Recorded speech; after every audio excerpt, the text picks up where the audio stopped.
All right, we'll go ahead and get started with our post-race press conference following the 45th Annual Pure Michigan 400 here at Michigan International Speedway. We're joined by Joey Logano, driver of the number 22 Shell Pennzoil Ford, who finished third in today's race. Joey, you want to take us through the race and the last few laps? No. No, just a really good Shell Pennzoil Ford.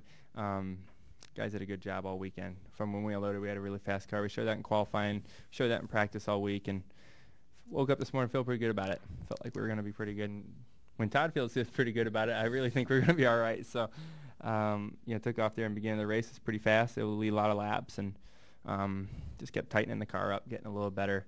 We were able to, by the end, get the car pretty much right where it needed to be. And then just restart after restart after restart. And I won every single restart. I was on the front row except the last one, and here I am. So that's kind of frustrating, but for the most part, almost had him there, and I just kind of rode around in fourth there, hoping for a restart because the fourth spot is where you want to be, and then realized we're not going to get the restart and tried to go for third from there. So. All right, we'll go ahead and take questions for Joey. Just raise your hand. We'll get a wireless mic to you. Okay, we'll start with Mike and then go to Jay. Mike Brudenell, Joey at the Detroit Free Press. What do you take away from today? I mean, you're right there.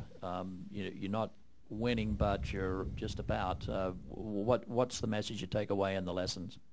We can win a championship. I really feel like we can do that. That's the message I want to put out there, and I think I want to put out there for my team that we're strong enough to do it this year, and I think we showed that today. We got to find a little bit more speed to keep up with one car today. We were the second best car. 24 car was the best, only because he was good on the long run, and we weren't as good on the long run. So, we're close, and we still got to keep working hard. We got to find that next level here in 3 weeks now to be this strong in the chase. But right now we're in the hunt. We're doing what we got to do. I said this after Pocono, we finished third, and I said it doesn't matter because wins are the only thing that matters right now. And yes, we like the momentum. That's a good thing to go into this chase with the momentum we got. We've had a lot of top fives and top 10 finishes lately. It's moved us up in the points, which, like I said, doesn't matter unless you have wins. So that's why I raced so hard there at the end. Is just trying to get that position, and almost got him back there again there in turn one, and just wasn't able to clear him, and I got pulled back on the straightaway again. Okay, we'll take our next question from Jay, then come up to Nate. Jay Pennell with Fox Sports. You kind of just touched on this a little bit, but just kind of walk us through what the difference was in that last restart. Like, you were able to get back up to him a little bit, but then it seemed like you went just from second and beside him all the way back to fourth. Just kind of walk us through that. So my strong point was turn one all day. I was really good getting into turn one. And that was kind of the 24's worst spot. So it kind of worked out for me. I got a good run off the corner, was able to draft down him on the straightaway, and then I said, well, here's my shot. This is my one shot, because I know I had about 4, maybe 5 laps tops before your tires get hot and you lose all your mechanical grip, and then it's really, really hard to pass cars. So I drove it off in there and tried to get him a little free, which I did, and got underneath him. And then he was able to, like I said, pull me back, and then after that, Kevin had a really good run on the top, and then I was just trying to hang out. When a car gets on your door like that, you're just swatting flies inside the car, and lost more momentum, lost the position to Paul, and then I was able to get him back. They were gone by then. Okay, we're now joined by our second place finisher in today's 45th Annual Pure Michigan 400, driver of the number 4 Jimmy John Chevrolet, Kevin Harvick. Kevin, do you want to talk a little bit about your race out there today and the last few laps as well? Yeah, I mean, we had a solid day. It's just the 24 just, had more speed than we did all day. So, I felt like when Joey was out front, he could get away at the short run, and then we'd kind of even out.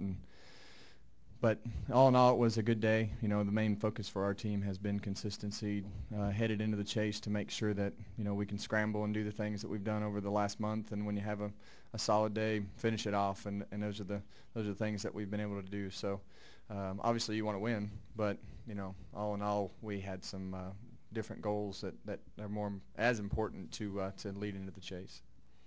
Okay, we'll take our next question up front. Nate, go ahead. Nate Ryan, USA Today Sports. Joey, after the June race, your teammate said that he felt like Hendrick was far, far ahead, like a year ahead on engine development and power. Do you guys feel like you guys closed the gap a little bit today? Yeah, we've closed the gap. You know, I don't think we're a year behind. Do I think the Hendrick Chevys are the best motors out there right now? Yes, I do. But I think this racetrack caters to the Ford motor a little bit more than normal. We're good on the high RPM stuff. You know, this is a higher RPM, not slowing down much in the corners. This is kind of our wheelhouse. And then for the Hendrick Chevys, it seems like the bottom end horsepower is where they got it. You know, they get, and that's not speed. That's just raceability stuff. When you have that you're able to get that spot on someone and kind of get that grunt off the corner. That's what you need. And we've closed the gap a lot. We've worked a lot on it, and we're coming. We're coming. We're just not there yet. Okay, do we have any questions up in the press box?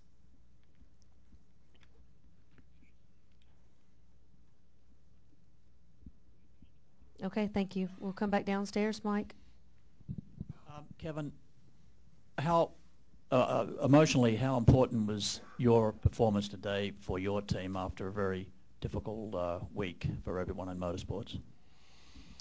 Well, it has been a difficult week. You know, I think the hardest part for me has been just the whole way that the whole media thing has kind of shaken down. I mean, it's an absolute tragic accident that has happened on both sides of the fence. You got one young man who's dead, and you know, you've got a guy that we know and are a part of an organization that is just getting a lot of just crazy press. You know, I've known Tony Stewart for a long time, and you look and you know, you see what happened.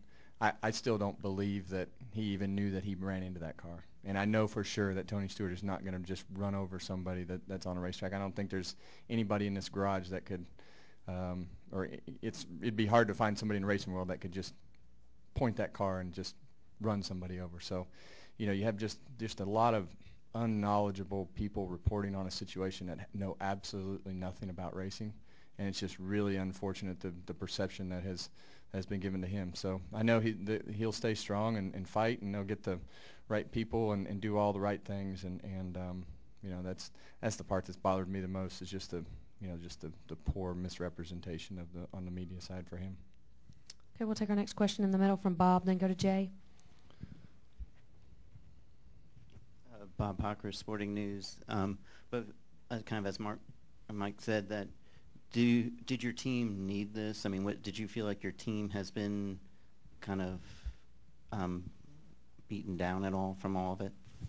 Well, Bob, we finished 8th, 2nd, 7th, and 2nd. So I don't know that that's beaten down.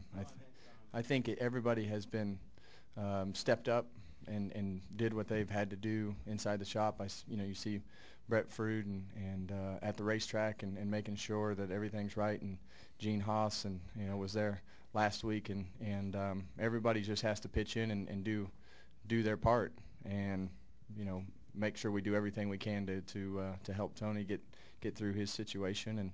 And there's a lot of strong people at our company, and Gene brings a lot to the table. We have from a financial standpoint and being a leader, and there's a lot of great sponsors that are there that are very supportive of everything we're doing. So I think it's added more fire to everybody just to step up and keep everything headed in the right direction. Okay, go ahead with your question, Jay. Then we'll go back to Jerry. Jay Pennell with Fox Sports. Kind of two-part question here for Harvick. You finished your 4th straight race here, finishing 2nd. Just talk a little bit about that. And then you also just said that, while you would have liked to win, you got bigger things heading into the chase. Could you just kind of expound on that?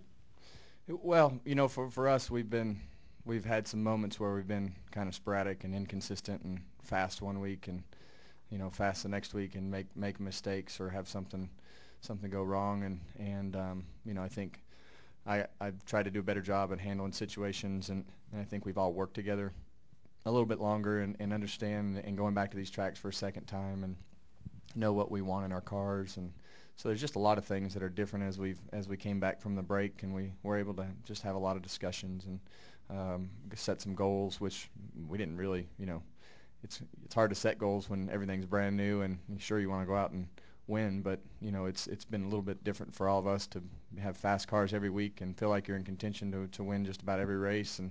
And so it took myself and Rodney a little while to get used to that as well, and how to handle it, and whether it be from tech inspection or the criticism or whatever it may be, it's just been different. So I feel like we just have a better handle on everything. The pit crews, they've done a good job in stepping up and had a great month. So it's just about having all your ducks in a row when we get to Chicago, and when something goes wrong, they're not going to let you start over.